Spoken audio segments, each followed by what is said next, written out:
Alors, bonjour à tous, bonjour à toutes. Bienvenue à la psychiatrie du soleil.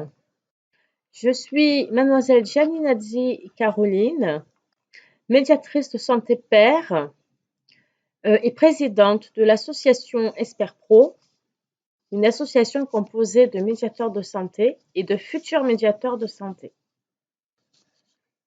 Moi, c'est Christophe, je suis médiateur de santé père en santé mentale depuis 2013.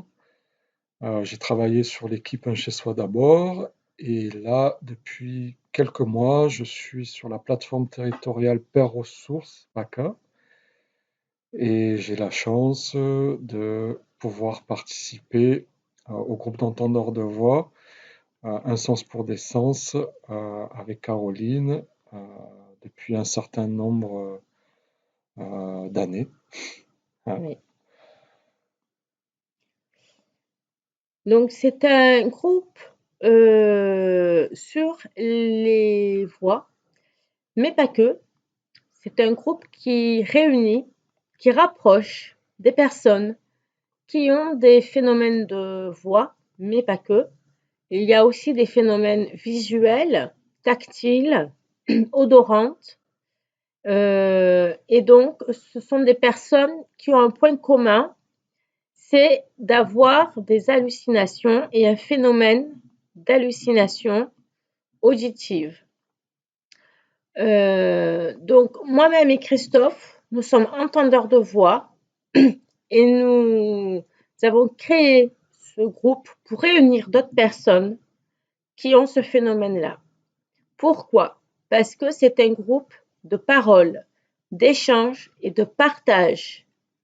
Les personnes ont la possibilité de participer, de nous faire connaître leur propre expérience sur les voix, mais pas que. Si la personne ne souhaite pas parler, c'est possible. Chaque personne essaie de participer à sa manière. Ouais, c'est très important, ce groupe de parole. C'est un groupe autosupport, hein. Euh, donc, il est constitué de personnes concernées essentiellement.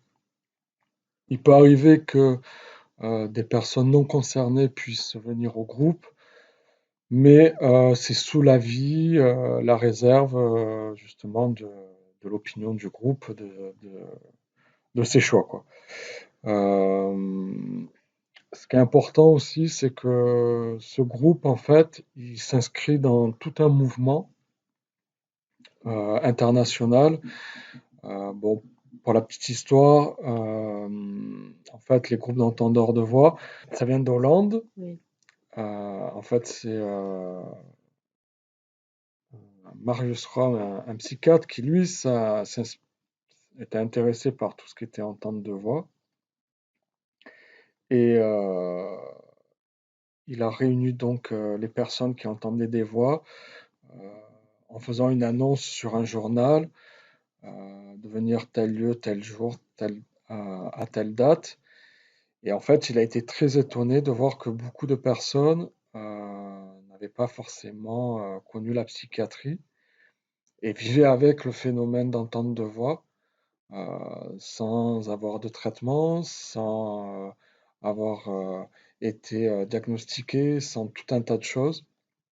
Alors que lui, on lui avait toujours appris que c'était euh, critère vraiment d'une maladie. Euh, et donc, du coup, ça l'a amené à se réinterroger sur sa pratique. Et il s'est dit, mais en fait, ce qui se passe, c'est hyper intéressant, c'est riche, euh, c'est riche en ressources. Et ce qui serait intéressant, c'est que les personnes concernées se regroupent entre elles pour pouvoir justement discuter de ce qu'elles vivent, se comprendre, s'outiller, se donner des stratégies pour vivre avec.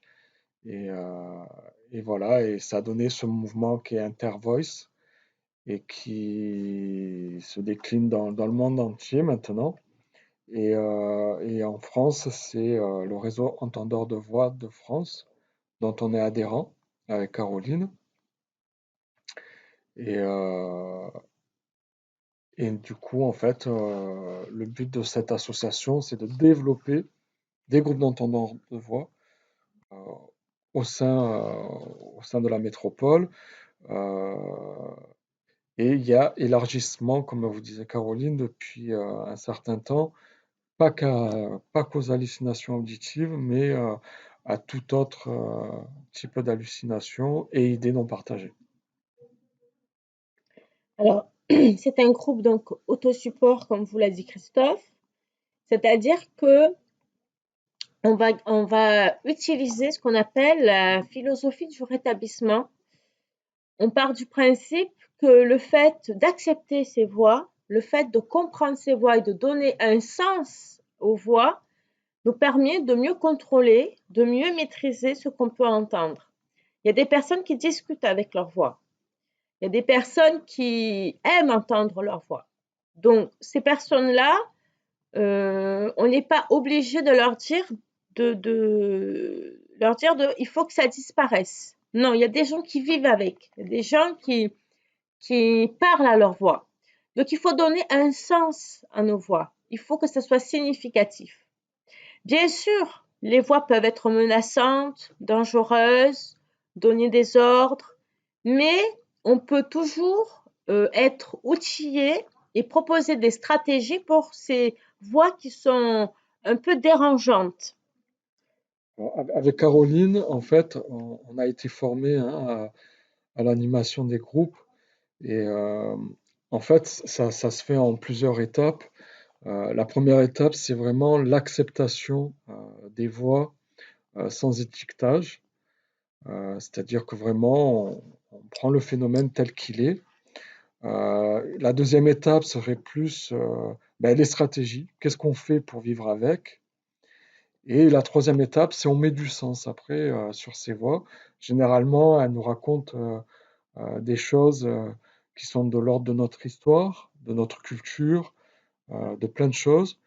Et voilà. Donc, ce qui est important qu'on vous dise aussi, c'est que c'est un groupe, quand on donne du sens, certains professionnels vont avoir peur en disant: «Ouh là là, vous participez, au délire des personnes en parlant de leur voix», tout ça. Et en fait, nous, le sens, c'est quelque chose, hem, pour lequel on on va surtout travailler, sur la forme des voix et pas forcément sur le fond. On va pas dire on est d'accord avec toi si tu es le prophète, on est d'accord avec toi si c'est les extraterrestres qui te parlent ou alors tu es télépathe. Ça, c'est des convictions personnelles que tout à chacun peut avoir dans un groupe d'entendeurs de voix et pour lesquelles on ne va pas discuter.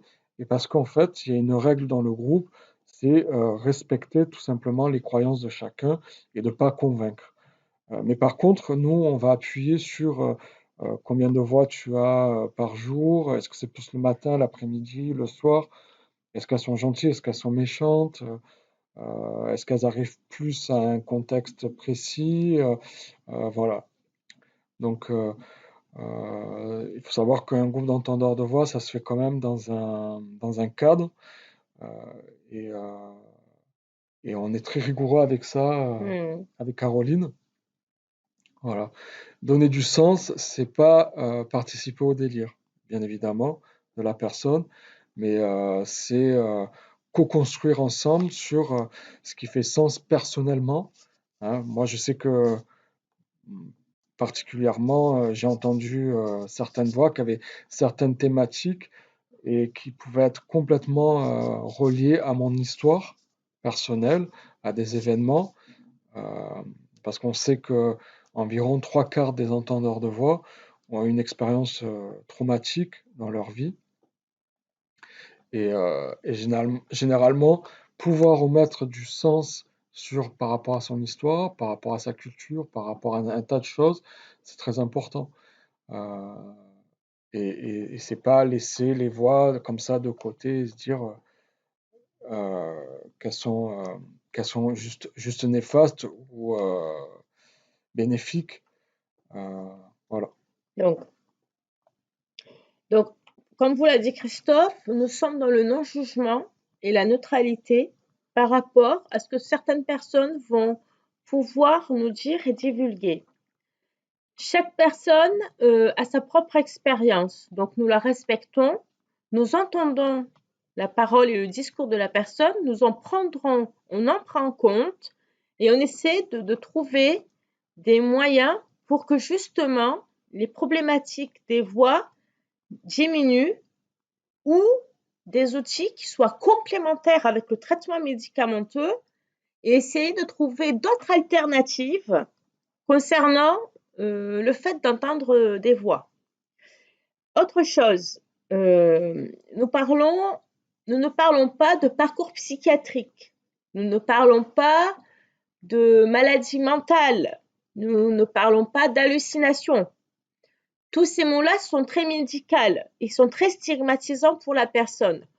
Donc, nous préférons parler d'histoire de vie, de témoignage de la personne, son plaidoyer, la manière dont elle va s'affirmer et la manière dont elle va parler de ses voix.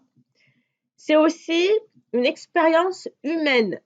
Nous partons du principe que les personnes vivent une histoire et une expérience personnelle par rapport aux voix. Donc, c'est là que nous, les facilitateurs, avec Christophe, nous essayons de faire comprendre aux personnes que c'est leur histoire, c'est leur expérience propre et qu'elles peuvent le mettre à profit dans les groupes Un sens pour des sens.